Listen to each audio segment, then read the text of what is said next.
check drugs I bought downtown.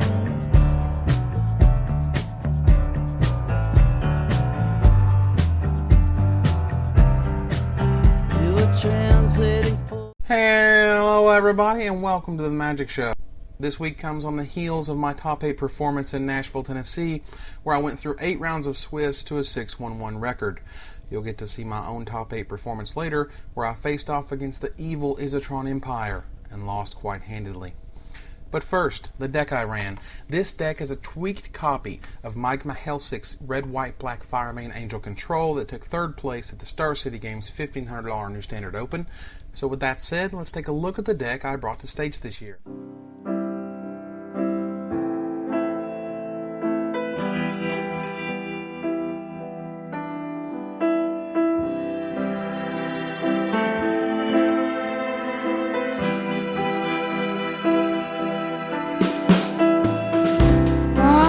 I wanted to be the greatest. I upped the Godless Shrine count to 4, removing a Caves of Koilos, and in the sideboard I brought in some massive tech for recursive strategies such as Firemane Angel or Hack-On. Now, I'm not one to brag much, but do you remember an article I wrote called Life After Kamigawa? I told you a whole bunch of cards that I thought were extremely underrated. Cards that could be potential all-stars when the big boys of Kamigawaville finally left us.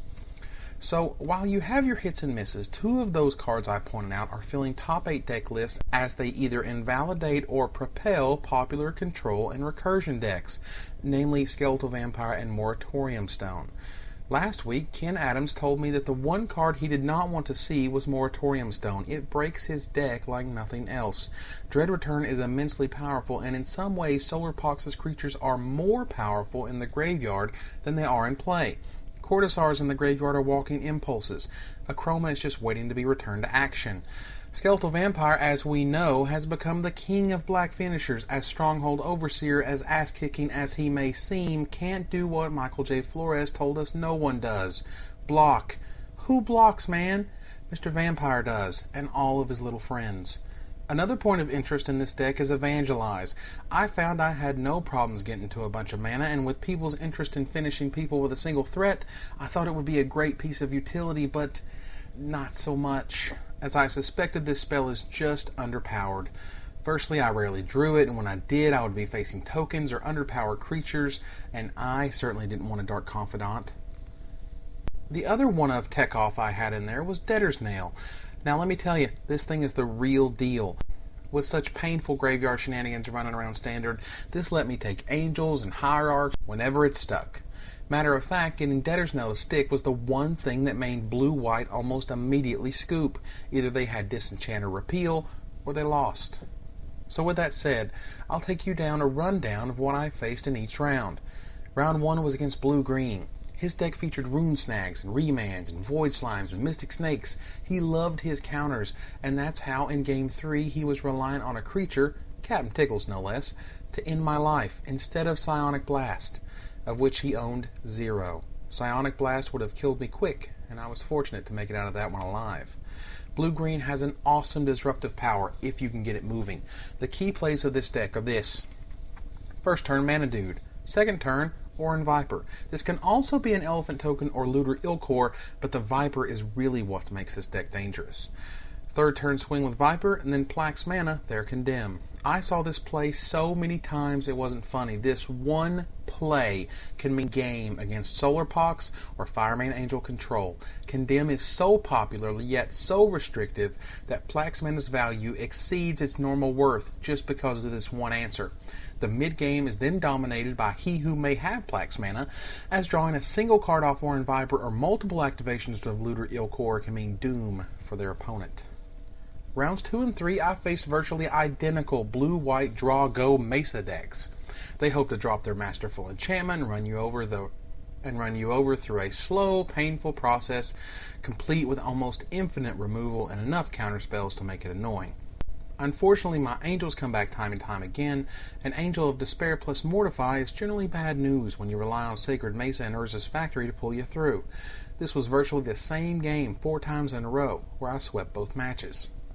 Round 4, I played Ashad, and I know I'm butchering his name, and my apologies. An excellent player I know from Bristol, Tennessee. He was playing Snow Control with a pair of Hall of Famers, Dark Confidant and Shadow Mage Infiltrator. Unfortunately, my removal was rocking, and my Firemane Angels were difficult to stop once I hit 10 mana.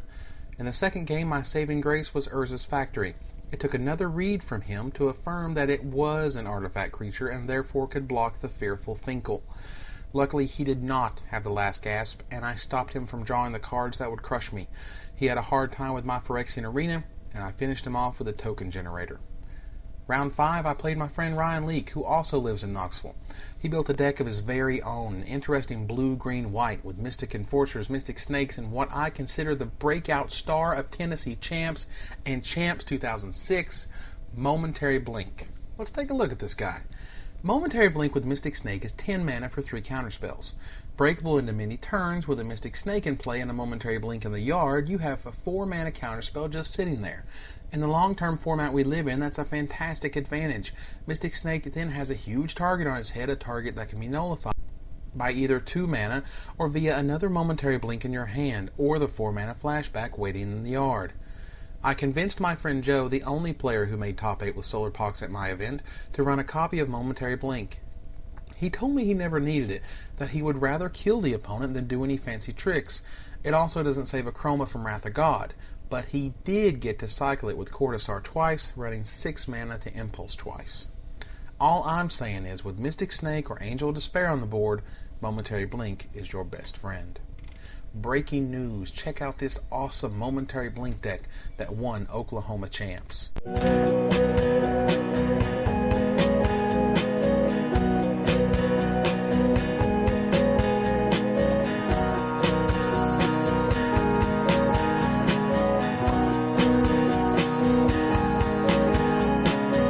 cannot let it expand, they cannot let it expand, they cannot let it expand, they cannot let it...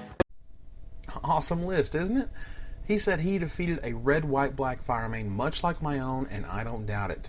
Mystic Snake with that many Momentary Blinks is enough to stop all of my tricks, and I'm sure it's enough for everyone else's. However, the notable play in this matchup was not Mystic Snake nor Mystic Enforcer's noble ability to dodge Demon Fire through a great deal of tricks from Ryan. At the end of the third game, Ryan with the Debtor's Nail, returning a Cortisar every upkeep to create an almost unstoppable card advantage engine, he drops Vitu-Ghazi on the board.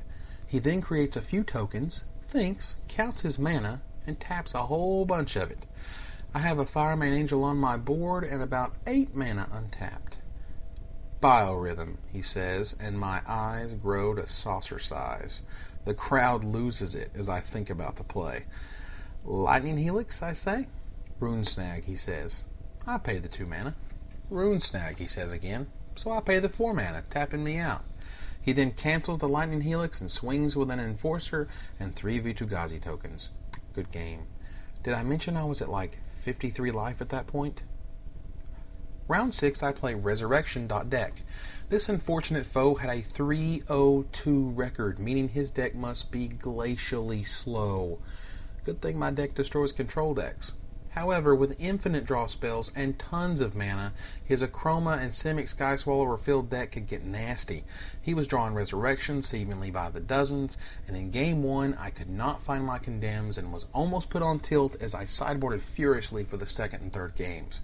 In the final 2, I crushed him as my Moratorium Stone went all the way, nullifying his strategy, and my Wrath of God showed up for his multiple Simic Sky Swallowers.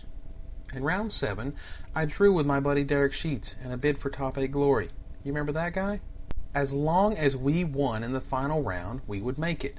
I believe I had the match for sure, as his Solar Pox build was completely devoid of Mortify in the main deck, leaving my Phyrexian arenas in danger of only Angel of Despair. Not to mention simply throwing Burn at his face is usually the way to win. Without peace of mind, he'll die to Demon Fire soon enough, but no worries, we simply needed to win the next round.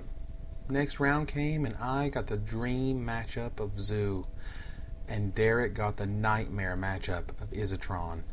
So my dream came true, and his nightmare indeed lived up to its name, and before you know it, I faced the same nightmare matchup in top 8. So you want to see it? Here you go. As for the winner, it was the Snowbob deck piloted by Ashad, and second place went to Alex Kim and his Snow Control Mono Blue deck, with 4 red cards in the form of Scred. Flores, you should be proud. So that was my champs, everybody. How was yours? Thanks for watching.